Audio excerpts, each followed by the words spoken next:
నిన్నమోడదాకా అలర్చనగా తిరిగే నిన్ను ఈ గెడప్ కి మార్చేశాడు మీ అన్న. ఈ విషయాల్ని పంచుకోవాలంటే ఎవరితో చెప్పాలి?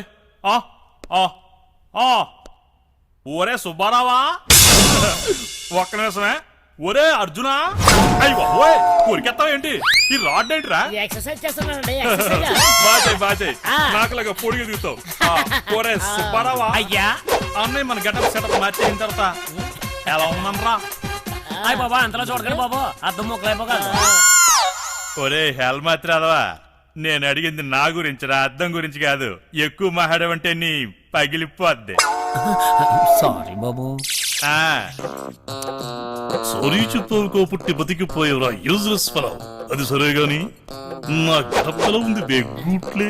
మీకేంటండి బాబు, మోడర్న్ డ్రెస్ వేసుకున్న మన మొదల్లో కానీ ఒక్క తాట వచ్చిందండి. ఏంట్రా? మీ గడ్డమేనండి. అయ్యి బాబోయ్, ఎంత మాట అన్నావురా సుబ్బారావా.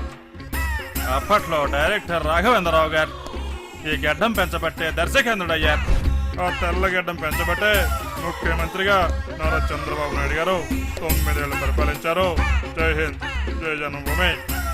ఒరే అంత ఎందుకురా, నిన్న మొన్నటిదాకా చిన్న చిన్న గేట్లు వేసుకునే మాస్ మహారాజా రవి తేజ ఈ గడ్డ ఉండబట్టే హీరో అయిపోయాడురా. యాదవ్వా, ఏందిరా సౌండ్ వచ్చింది? నెత్తి మీద టవల్ దీబే.